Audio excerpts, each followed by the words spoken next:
เมยสุงค่ะเมื่อได้เป็นวันที่27เดือนธันวาคมที่7ปี2026ในตอนนี้เฮาค่ะมาถ่อมด้วยข่าวเงาเกี่ยวกับเรื่องเพไฟเนี่ยค่ะ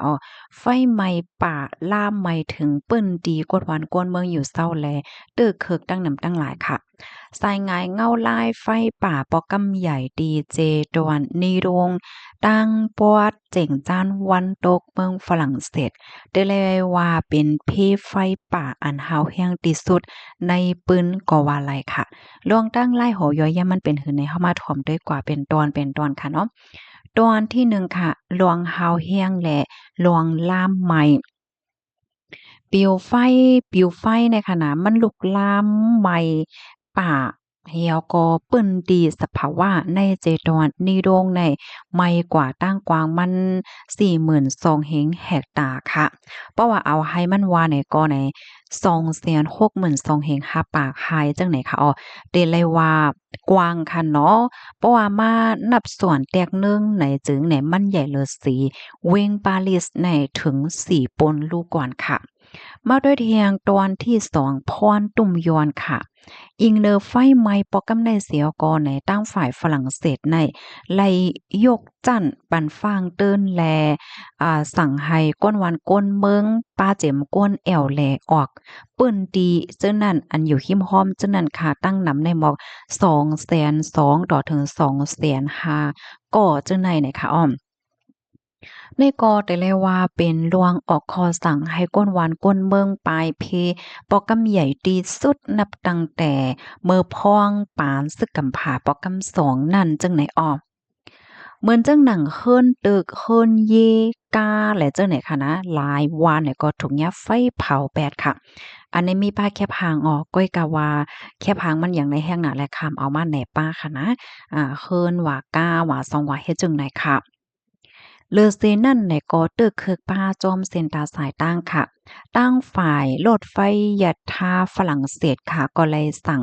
ให้กึดลวงออกข้าวตั้งรถไฟตั้งปอตอนไตของเวงเบอร์โดตั้งเสียงตั้งมัวโจข้าวค่ะเหมือนจังหนังเส้นตั้งอันมงนาสู่จูเปิ้นดีอันลอดเพแหละเจ้าแน่ค่ะเลอเซนั่นก็มีป้าลองปิกเซ็นตาสายตั้งหลายสาย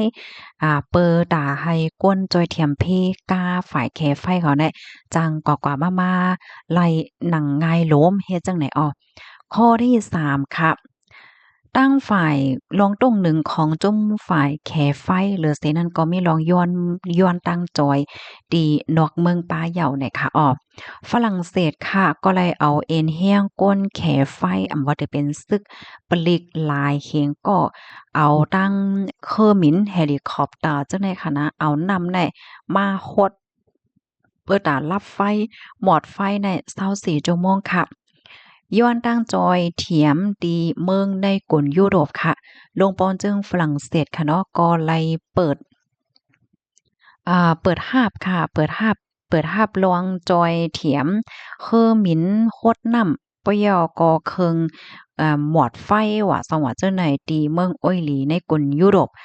มาจอยแขไฟในปอกกำไนเนี่ยค่ะโอ้ค่ะข้อมูลตอนนี้ค่ะเลยเปิดมาดีของการข่าว The Watcher News ต่างไว้เนี่ยค่ะทอมขาวโคในยอก็เป็นอันลีตกใจเหมือนกันค่ะเนาะป้องว่าไฟไหม้ป่าปอกกำไนแต่มันก็มันจะเรียกว่าไหม้ยู่ๆและจะเรียกว่าไหม้ที่ในป่าเถินกุ้ยเนี่ยค่ะเนาะไหม้ลามถึงดีดีเฮิรนดีเย่ดีก้นหวานก้นเมืองอยู่จังไหนคะเนาะเพราะว่าลาดเกี่ยวเลยลองไฟป่าเนี่ยจึงพี่น้องเฮาเขาจ่องโกยอก็จ่องตกอกตกใจห่าแหน่บางปอกเนี่ย เพราะว่าขึ้นอยู่แลนวานแหละเจ้าไหนแลไม้ใจค่ะเนาะค่าต้องไลค่ะนะมื้อโป้นมาแหละเจ้าไหนแหน่มันปดถึงมาข้าวฮ้อนข้าวใหม่เนาะไฟไหม้ป่าแหน่เพราะว่าไฟเนี่ยมันแล่บมาจากหม้อเลยก้นหวานเนี่ยเปิ้นสิเอานำในค่ะนะโคดไฟดีเปิ้นสิเอาก้นหวานกันต่อก้นหวานในค่ะนะเปิ้นก็สิหางแฮ่นนำไว้ เหมือนจังหนังว่าเอาน้ำใส่โอ่งใส่อ่างไว้ใส่ปุ้งไว้ว่าซังว่าเฮ็ดจั่งใดบางจื้อเนี่ยก็เอาน้ำในโคดจอมขอบเคินตัวเจ้าเก่าแน่เปิดมันเต็มผายไฟจังเนี่ยนะแล้วก็เอาโคดป้าหลัง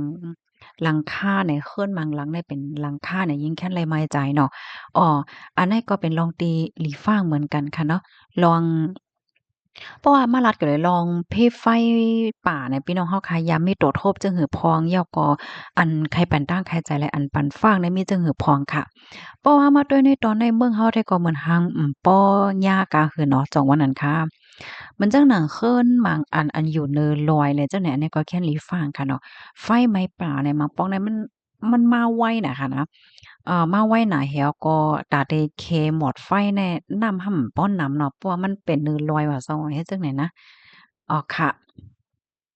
ลูกดีข้าวเง่าโหในเสแลกำในเฮาค่ะมาถ่อมด้วยข้าวเง่าแทงตอนหนึ่งค่ะมาถ่อมด้วยข้าวเง่าตีเมืองลาวค่ะเนาะ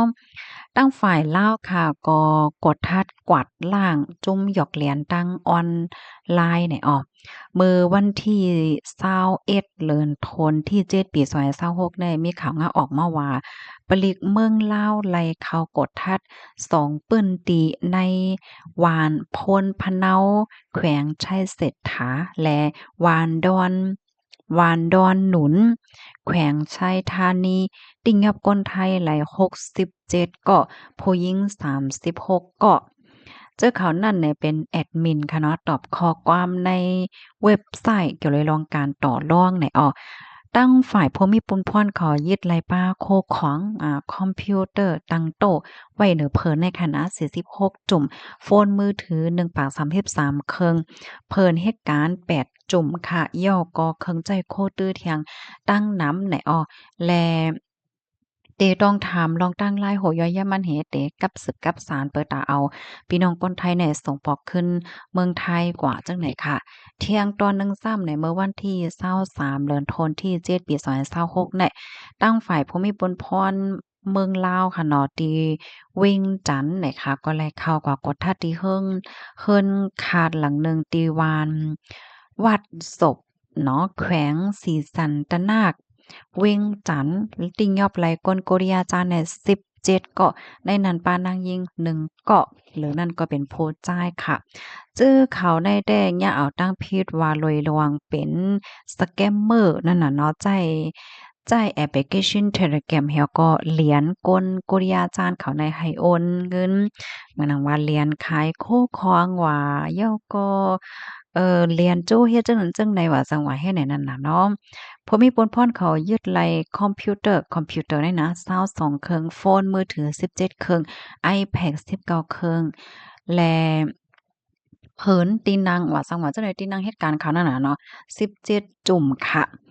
ปยก็เดต้องถามลองตั้งไลน์โหยอยำมันเหเด็กครับครึ่งกว่าจอมหนังปักเปิงหมายมีวันเมืองมีแหนออข้อมูลตอนในกอคาเลปีมาที่ห้องการข่าววอลฟอรัมต่างไว้ค่ะ